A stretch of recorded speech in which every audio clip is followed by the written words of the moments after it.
لخوب جکسا ازنگونا دی بیا بکڑی ارمان دا تور لحد سخت تکلیفونا دی مکا و خوبونا لخوب جکسا ازنگونا دی بیا بکڑی ارمان دا تور لحد سخت تکلیفونا دی دوست پل عمل تاو قتل بزرگ نیک سڑے دے و علم نشتا کمزور دی علم په اعتبار غنی دل پکارو چې مرتبه ته کتلې وي چې د مور د आवाज منل سم مرتبه ده او د مال د نفل عبادت سم مرتبه ده نو هغه مرتبه او چتر دی په نسبت اب مخکې کو دا برستو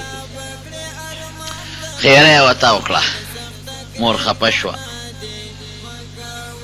الله دا سه وکړ چې دغه ځکه یو شپون کې وګړي چيله به سرور حضور پاک بری فرمایي ښا هغه چته یو شپونکی سره بدعملی وکړه ماشوم پیدا شو خلکو هغه دغه راګیر کړه هغه شپونکی دا ولې دا بدعملی دی ولې وکړه دا د چا سره بدعملی وکړه وې دا دغه جونګړه کې چې کوم بابا دی پاغي خبره وروانه خلک رااله لو دی رونی وخا دا تدې لپاره په جونګړه کې دی چې ته به زمونږ وینځو سره او شپونکیانو جنکو سره بدعملی کې مونږ خو چې ته دلته عبادت ته پروت دا ته دې ته پروت دا عبادت ته سې بانه کړی دی ظالمه او راګیرې که ښې وه ویړه به اوس خلک هم د خبرې تحقیق مخکې رستو کوي او قصه مخکې روانوي حالانکې چې داسې یو مسله راشي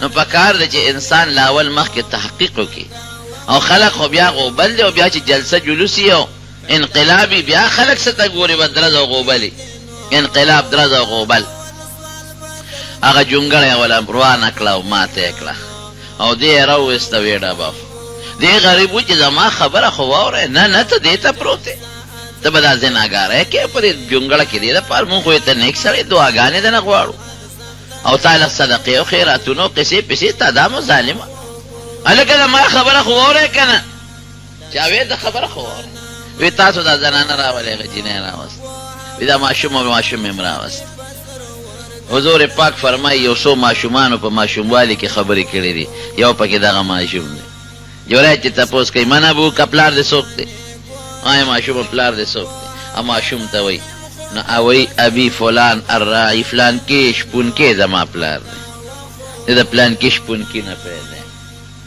یو دی ماشوم په ماشوموالی کې خبرې کړې دي او یو حضرت عیسی علیه السلام په ماشوموالی کې خبرې کړې دي کله چې د بیبي مریم بغیر د پلار نه ولا خدای پاک زوی ورکړ حضرت عیسی علیه السلام ډېره زیاته پریشانه یا لیت مت قبل هذه وكنت نسيا منسيا خدای خلکو سره بسترګې څنګه لګو کدر دې نه مړه وې خبر چاړو چا پیجن دې نه خبر دا سم مشکلات دي خلک به وي د نیک سړي لور ده او د بغیر د پلار نزوی څنګه راغی دا خو په ما به خلک تور پورې کړي را روانه ده مقصې وشوه خلک مخې لورل مریم دا بچې د کوم ځای نه دی ما کان ابوک امرأ سوء وما كانت امک بغیه پلار خو دې هم ښه سړی و خراب سړی نو او مور خو دې هم بدعمله زناکاره نه و چاته تلې مور او پلار خو دې دواړه نیکانو او دواړه صالحانو هغې خدا چل نه دی کړی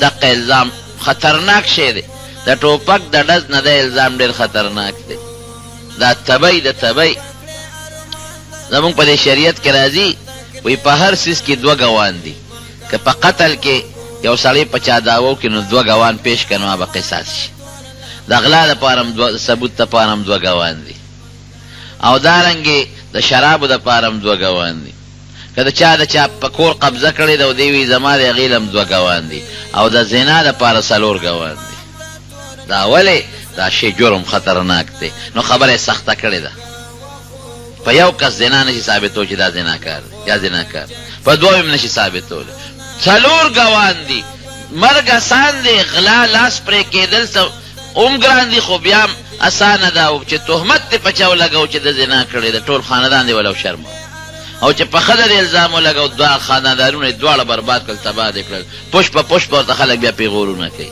نو څو کړو څو ته هم خلک پیغورونه کوي نو شریعت خبره سخته کوي زنا بالا ثابتوي 4 کسان ګواهی. نو بیبي مریم ماشوم ته فاشارت الیه، ماشوم سره د سره وی خبره وکړي. قالوا كيف نكلم من كان في المهد صبيا، ازانګو ماشوم سره موږ څنګه خبرې وکړو.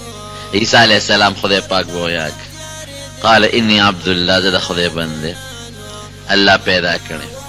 آتانی الكتاب وجعلني نبیا، الله زما متعلق مخکې فیصله کړی چې د کتاب درکوم او د مخکې نه الله په علم کې د پیغمبر مقرر یم. زما مور پاکه ده ښه، مور مې غلطي نه ده کړې. دریم ماشوم کله چې یوسف علیه السلام زلیخې بند کړ او د ګناه او د بدعملۍ مطالبه یې وکړه، وغلقت الابواب وقالت هیت لک، دروازې بند کړې او مطالبه یې وکړه. یوسف علیه السلام وی دا ته چېرته کېږي، زه ستا سره خیانت وکړم، ستا مالک خو زما، ستا خاوند خو زما مالک دی، ما سره ښېګړه کوي. یو خو د هغه مخالفت، او دویم الله راله دا وجود حسن را کړی دی، نو زه د خدای خلاف وکړم.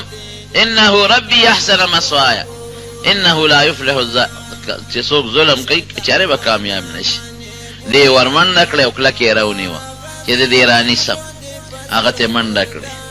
قرآن شریف کې الله فرمایي چې ورمنډه یې کړې چې قدت قمیصه من دبر، د شانې ته کمیس وشلاو او دروازې جرنده کړې وې، په محل کې 100 دروازې وې چې دې به ته قدرتي بوته الله دروازه کولاوله. چې بار سنگ اوت دې مخکې د زلیخه واپسې ده او زلیخې ورته ځان هم خشته کړی دی، نو مخکې د زلیخې خاوند ولاړ دی. والف یا سیدها لدى الباب، او داسې دي. نو دا ښځه خو خیاره وه چې علاقه د شیطاني اثرات دي. او قالت ما جزاء من اراد باهلك سوءا الا ان يسجن عذاب الیم. وی ښه داسې نوکر دی راله ساتلی، لاسې را واچو، الزام یې په یوسف علیه السلام داسې نوکر ما ته لاس واچو، د ده سخته سزا ده، یا جیل کې واچو او یا دردناک سزا ورکا. ستا بیبي باندې لاس څنګه اوچت کا، په مې لاس څنګه اوچت کا، ما ته لاس څنګه را واچو. یوسف علیه السلام پریشانه دی، خدایا اوس پکې څه کوم، داسې مسله پیښه شوه او مې راته لاس را واچو او زه ترې راوتښتېدم او مې را باندې الزام ولګو. دا خو ډېر خطرناک الزام دی. ګوره د څونه الزام خطرناک د پیغمبر په جامه داغ او ډېر لوی داغ، نو الله وله صفۍ ناشنا وکړه. په بله طریقه م الله صفۍ کولی شوه، خو دا عجیبه او ناشنا صفۍ یې په دې وجه وکړه چې الزام د پیغمبر په جامه د مرګ نه ګوره د الزام خطرناک دی. یو ماشوم الته کې موجوده ماشوم خبرې شروع کړې. وشهد شاهد من اهلها ان كان قميصه قد من قبل فصدقت وهو من الكاذبين وان كان قميصه قد من دبر فكذبت وهو من الصادقين. ماشوم وی او ماشوم څوک د یوسف علیه السلام نو، د زلیخې دا قوم نو. وی د دې هلک کمیس وګورئ، که دا د مخې نه شلېدلي، خو زلیخه رښتونکې ده او د یوسف چې دی دروغجن دی، ځکه دې پې ورغلی دی، هغې ته ځان ساتنو کمیس د مخې نه شلېدلی دی. او که کمیس د شا نه شلېدلی نو بیا خو معلومیږي دا چې ده تې منډه واله هغې کمیس راښکلی دی. چې ده مطالبه کوله نو بیا د شا نه کمیس، د شا نه خو څوک مطالبه نه کوي، مخ په مخ خلک مطالبه کوي. فلما رأى قميصه قد من دبر قال انه من كيدكن ان كيدكن عظيم. چې کمیس یې ولو که دغه شاته لمن شلېدلی و، وی دا نقصان ظالم ستا دی، تا لاس ورچولی دی. نو یو هغې ماشوم په ماشوموالي کې خبرې وکړئ او الله پې د یوسف علیه السلام براعت راوست. او ګوره درې واړو ماشومانو کړي دي دا خبرې. او که دا خور ماشوم خبره خو د عقل نه بار ده، په عام عادت او عرف کې ماشوم خبرې نه کوي، د عقل په بنیاد ماشوم خبرې نه کوي. د عقل نه بار داسې ګوی ده چې دې کې اړو څوک خبره نشي کولی. که 1000 کسان ګوی وکړي نو خلک به وایي چې مړه صالح کړې ده، داسې ده که نه؟ که 10 کسان ګوان کې وی به چې صالح کړې ده. که چېرته ټول نیکان خلک کمي وی به چې خپل منځ کې مصلحت کړی دی، خو چې د ماشوم ګوي د دې کې څوک خبره کولی شي نه. او درې واړه ګوایانې د ماشوم دا د الزام په بنیاد شوي دي. په جریج هم الزام ولګېد، الزام یې وله ختمه. په یوسف علیه السلام هم الزام ولګېد، الزام یې وله ختمه. په بی بی مریم هم الزام ولګېد الزام ولا ختمه. نو جرم خطرناک دی، الزام خطرناک دی. نو الله داسې ګوی ولا پیدا کړه چې هغې کې څوک کشم ونه کړي. که قتل وي بل څه وي نو ممکن ده چې پروردګار په بله طریقه ولا ګوان را پیدا کړی وي. لیکن دا خطرناک درې واړه الزامونه دي چې هغه باندې دا غورځول دا ډېر خطرناک. زموږ دا ماشومان دا طالبان وایي جراحات السنان لها التیام ولا یلتاب ما جرح اللسان. وی د تورې زخم به جوړ شي خو د ژبې زخم نه جوړېږي. څوک د په چاکو په توره وو ټیک ټاک بشي، خو که په چا د الزام ولګو چې پلار دې زنا کړې ده، مور دې که تا کړې ده، دا پشت تر پشته پیغور شو. الله دې موږ مسلمانان د داسې مسلې نه ساتي. نو الزامونه ده خطرناک دي. نه الله ولا ګوان ناشنا راولېږل چې څوک پې کشو نه کړي، داسې ګوی ده. هغه ماشوم نه جوریج تپوس کوي من ابوکا، پلار دې څوک دی؟ وی ابي فلان الراعي فلان کې شپونکې چې دی نو دا زما پلار دی. خلک خو پوه شو چې دا خو مونږ واقعي ده د خبرې ته غوږ نه کېنښود، اوس هم ډب ډب وکړه او سړی هم برباد کړ. دا مو څه غلطي وکړه، بس وي مونږ معافي وغواړو او مونږ به ستا دا جونګړه د سرو زرو نه جوړو دله، دا مونږ پیسې جمع کوو د سرو زرو یې درته جوړو او پرېږدو یې نه. جوریج وی نه د سرو زرو یې مه جوړوې، واپس یې د خټې جوړه کړې، سرو زرو کې غرض نشته. خو دا چې زه رسوا شوم دا زما د مور خیره ماته ولګېده. د مور خبره مې ونه منله او مور مې چې خدای ته یې رسو ذلیله کړي، زه رسوا او ذلیله شوم. د مور خیره لګي ګورې، د مور خبره به منې.